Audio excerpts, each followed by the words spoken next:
Hirisan dargaggeeyyii dura gaafan biyya alaa dhufu amma gaa umriitii na dulloomsuuf deemtan amma diidam dura 2005 dhufe Istaanbul Kaalifoorniyaa biyya Ameerikaa. Akkaan dhageen Ameerikaa nama tokko hin beekuun ture nama Oromoodha. Somaan intarneet barbaaduun paaltoo waan jedhanii ture. Viidiyooleen qabu sagaleedhaan akkuma kanatti nama hedduu seenanii seenna. Achirraa inni eegalee hojii sooshaal miidiyaadha. Kanaaf qabsoo kana keessatti gara sooshaal miidiyaa kanaan seene. Booda feesbuukis waggaa eegaluu warraa itti 5,010 dura feesbuuk seene keessa jechuudha. TikTok kun immoo na jala dabre anaa hidhaa jiru populaar ta'aa dhufe.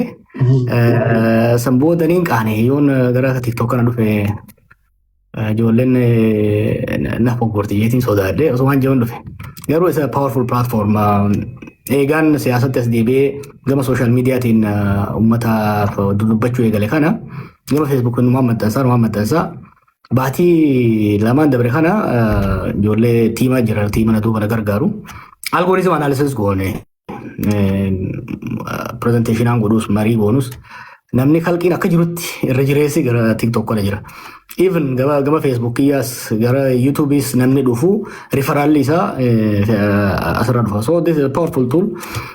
Tokko saniif hin galu. Lammaffaa namni hedduun maa jedhan kan jedhu meeshaan miidiyaan hawaasa jedhamu kun meeshaadha.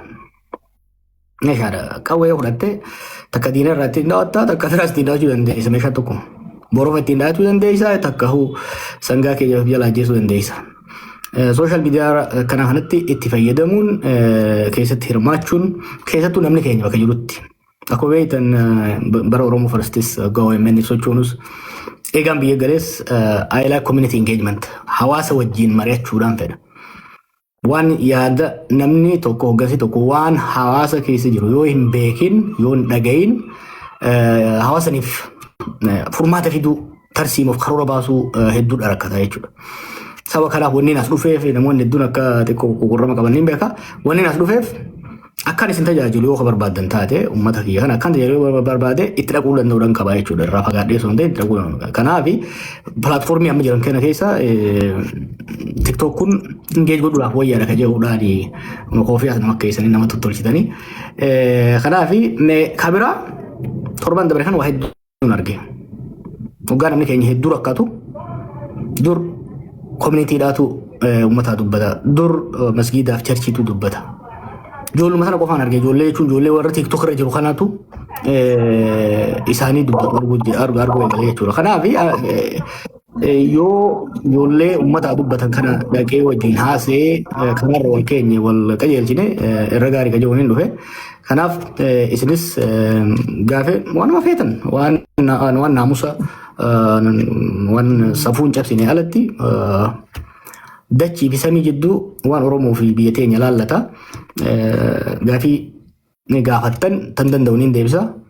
Taan itti rafeetiin du'aa itti godhee kitaabaas itti ilaalee deebiitti deebuu danda'a ni mari'annaa jechuudha. Haala biyya keenya jiru irrattis haala addunyaarraas mari'achuu dandeenya. Gaafilee walitti qaqqabaa turtan gaa namoonni isinitti ergaa turanii. Gaafilee san dhihee isaatii egaa inni gootan booda oodiyensii keessaa isaa doonu bilbila ammoo akkamitti akkan isinii kennuu danda'an hawaasa keessaayis dhiyeessuu dandeessanii akkasitti bal'inaan haasofnaa gara oolmaa irraa laallee gara fuulduraatis torbanitti isaa taatu torban lamatti akka baatetti bifa kanaan dhufne yaada uummataa gaafii uummataa fudhachuudhaaf teenya jechuudha. Waan naqee baltaniif galatooma. Maqaa bareedaa qabdan tokkoof dooftora. Galatoomi Jawaar kiyya galatoomi ulfaadhu. Jalqaba qaab jarjarra qabda ayyee gaafadhu. Ayyee galatooma warri ma dhuftaniiti.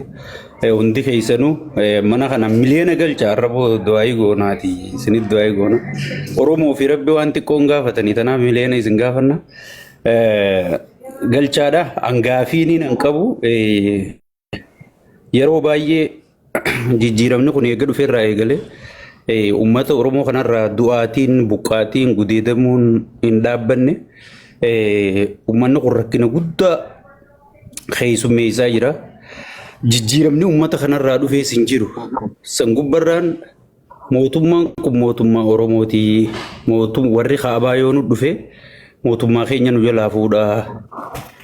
Yoo abiyyichi kaaftan eenyuchi kaattanii warra kaabaa nuu fiduu deemtanii je'eeti namni dubbataa dhuguma akka namni juusan warra kaabaa fiduu deemtan immoo waan qophooytanii jira.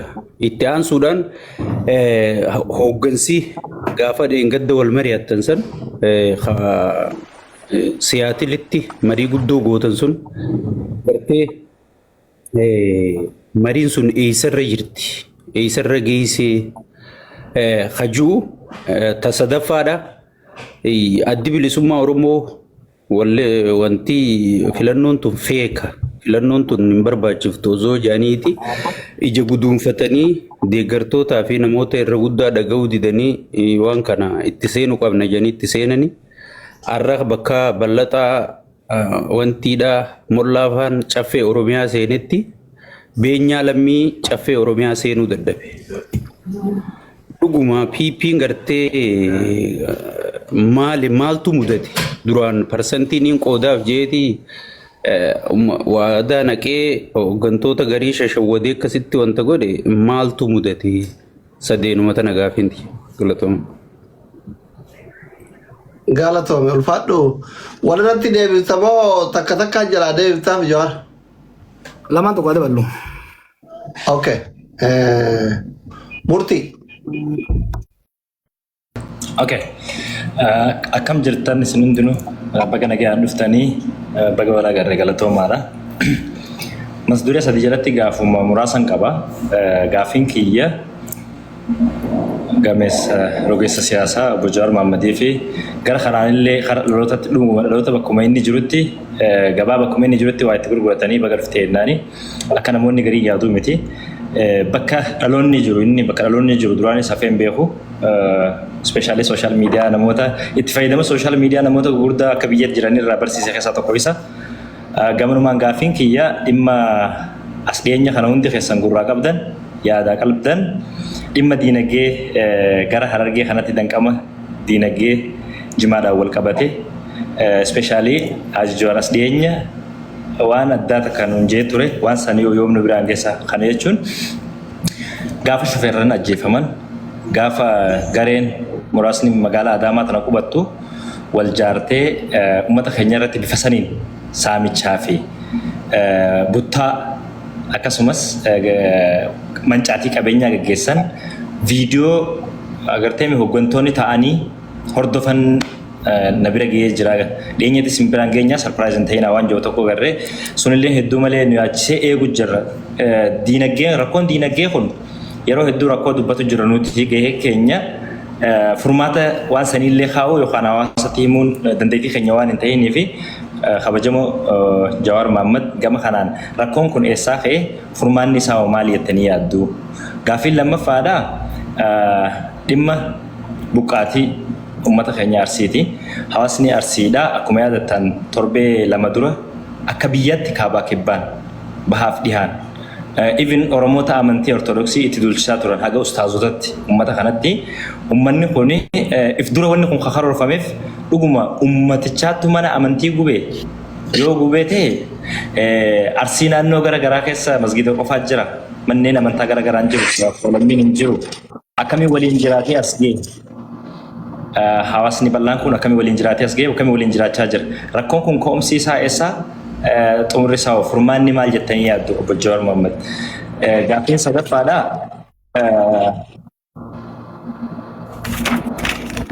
haala biyyattiin amma keessa jirtu nageenya akkasumas sadarkaa keessattuu Oromiyaa keessatti dargaggeessi wama tokko dubbachuudhaaf sadarkaa itti sodaa lubbuu ofirra ga'ee jiru kanatti hegereen dargaggootaa maali?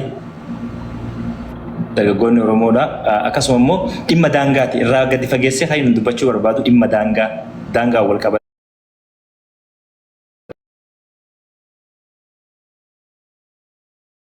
Wal daangessuun jarri kun hayyama eenyurraa harkataniiti as torbuma kana keessa akka ragaatti isin dhiyeessuu danda'a. Gara nama 5-6 kan bordoddeetti ajjeefaman maaliif irra deddeebiiwwan kun godhama akkamitti eenyu abdataniiti bulchiinsi mootummaa naannoo Oromiyaatis mootummaa qaba waraanaa fi qaba ummata kana bulchaa naannoo Somaaleetis ta Oromiyaa hungeenya sila humna akkamii abdii eenyu qabaattee daangaa kanaan dhidhiibamiinsi daangaa butamiinsi daandii saamichi qabeenya diinagdee uummata keenya akkasuma maqaballeessin hawaasa bal'aa irratti godhamaa jiru kun ka'umsi isaa maali? Xumurri isaa hoo rakkoon kun furmaata bifa akkamiin harkatu danda'a? Dhaloota kanaafis hawaasa nu daawwatuufis osoo ifa nu gootanii jaa galatoomaa ulfaadhaa. Ulfaadhu galatoomii murtii. Jala deebisee deemu. Gaafa jajjabduu kaaftan ka sheekkaaba kaase yeroo adda addaas mari'annee jirra. Look bakki qabsoon Oromoo jirtu tun bakka qabsoon uummata Afrikaa eega cunqursaa kolonii jalaa bahan booda keessa seenan keessa wal fakkaatti. Uummattoonni Afrikaa dhibbee kudha torbaffaarra 70 seenchari irraa kaasee kolonii jala turanii qabsoo jalqaba dhibbee diidammaffaa 20 seenchari irratti godhaniin walakkaa irratti wala bahan bilisa bahan cunqursaa alagaa jala. Waggaa cunqursaa alagaa jala bahan booda waan adda addaa mudatan. Hawwiin ka ture maali? Alagaadha kan cunqursu, alagaadha kan nyaataa jiru. Kanaafuu alaguma yoo ofirraa kaafnu taate hamaa koo hamataa koo jennee yaadan. Tan booda jaatamoota keessa Koongoo kaasii Zimbaabuween booda garuu Keeniyaa biyyoonni hedduun sirna kolonii Biritishaa taatu, ka Faransaa taatu, ka Poorchugiizaa taatu jalaa wala bayan. Garuu akka hawwan sanitti roorroon irraan dhaabanne. Roorroon alagaadhaa kaatee hafteeti roorroon firaa dhufte jechuudha. Alagaan saamamuun hafteeti iyyaalli isaan keessaa ba'e isaan saamuu eegalee jechuudha. So waan meeqa gara lamatti yoo xiqqaatti bakka lama gurguddaatti bayan. Tokko tokko sirna abbaa irree koloniyaalizimii takkaa'uu faranjootaa jalaa ba'eeti sirna abbaa irree gurraachotaa jala kufe. Fakkeenyaaf biyya koo durbaa fudhachuu dandeenya jechuudha. Tokko tokko sirna abbaa irree ijaaruu waan hin dandeenyeef wal waraansa keessa seenee extreme case Koongoo fudhachuu dandeenya jechuudha. Biyyoota hedduu hagoodha akka hawwanitti gara dimokiraasii qacaan. Probably Botswanaadha akka fakkeenya kaasuu dandeenya jechuudha. Uummanni keenyaaf yeroo dheeraadhaaf sirna gita bittaa warra biraa jala ture. Qabsoo addaa yeroo dheeraa godhe booda bara 2018 abdiin silaa gara roorroo waliigalaa maaliif uummanni tokko hoggaa qabsaa'u roorri isaan alagaa qabu qofa osoo hin ta'in roorroo jibbeeti kan qabsaa'u. So nutis akka biyyoota Afrikaa biraatitti roorroo alagaa jalaa kaaneeti roorroo murna nu keessaa bahee jala seenne jechuudha. Kanaaf bakki amma itti ilaaluu qabnu kanuma Afrikaatiin mudate. Warri Afrikaas Keeniyaa fudhanne fakkeenya biyyaan yeroo waggaa 3 akkas keessa taa'e yoo fudhanne gita bittaa Biriitish jala turanii san booda Keenyaata bulchiinsa sirna Jomo Keenyaata jala san booda inumaa akka sanirra hammaata bulchiinsa moo jala turanii san booda Kibaakii jalatti gara malti paartii dimokiraasii ce'anii jeequmsatti illee seenanii amma steebil dimokiraasii ijaaruu danda'anii jiran jechuudha warri Keeniyaa. Nutis wanni amma wanni nu mudate waan Afrikaa san mudateedha. Kana sirriitti hubachuun barbaachisaadha. Sirna alagaa gita bittaa alagaa jalaa baaneeti sirna saamichaa nama keenya jala seenne. Hanga Koongollee hammaatuu baatu ka hawwine Botswanaadha ka arganne Keeniyaa under Keeniyaa under Moi hammaatee garuu hanga Koongoo kan hammaatiin keessa seenne jechuun murnaa amma jiru kanaan. Murnaa amma dura alagaarraa dhufeen ajjeefamaa tumamaa turre saamamaa turre. Ajjeechaan amma bifa lamaan hamtu tokkoffaa takka namni keenya akka bara murnaa kana ajjeefamee hin beeku. Duuti mana seente. Dur lolli namni keenya gammoojjii Harargee gammoojjii Baalee lola keessa ture saamamaa ajjeefamaa buqqaafamaa ture. Amma wanni uranee buqqisuu jaan jidduu kana isin himaa ture takka jira. Uranee balleessu. Uranee jechuun scattered settlement jechuudha. Baadiyyaa kana keessa gandii biroo asii, gandii tolaadhaa asii, gandii akkasii jaanii tattaa'u kanaa jiraami. Riphee lolaan kana keessa jira jaaniitti bubuqqaasu turan warra dargiidha. Warri Haile Sillaaseetis. Eessa akka godhe buqqaasaa turan. Amma ganda keenyarraa kaasee gara tumtuu furdaa jiran gara baadiyyaatti. Gara labuu kanatti. Baale immoo gara Gin'iirii gara Sawweenaatti. Harargee gara gaara mul'ataatti. Gara gadiitti gara xarafaatti jechuudha. Kan sun godhamaa ture. Har'a uraneen kamtu buqqa'u jira. Shawaadhaan buqqa'u jira jechuudha. Ada Heartland jidduuratti buqqa'u jira jechuudha. Ajjechaan lafti amma arsiidhaan lolaan heeban arsii amma ladachiin jantun I don't think mootummaa kana dura rasaasni tokko dhuka'ee waan beekunatti fakkaatu. Rasaasni sargi irratti hundu kaasan. Qawwee hun qaban eeboodhaan deemu manni yoo beeytan.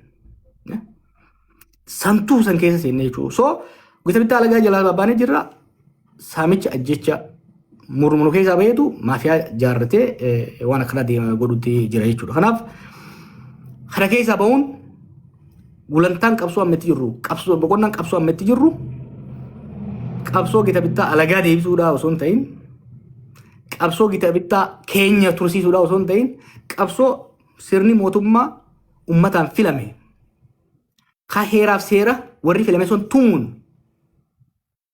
bulu jaaruudha.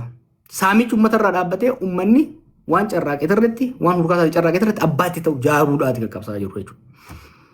Over the last 2 years, we are transforming the Oromo movement. Kami transform godhu jirra qabsoo sabummaa irratti hundaa'e gara jechuun alagaan nu cunqursaa ture alagaa jalaa baanaa ture jedhurraa gara qabsoo sirna haqaa fooyyeessuudha.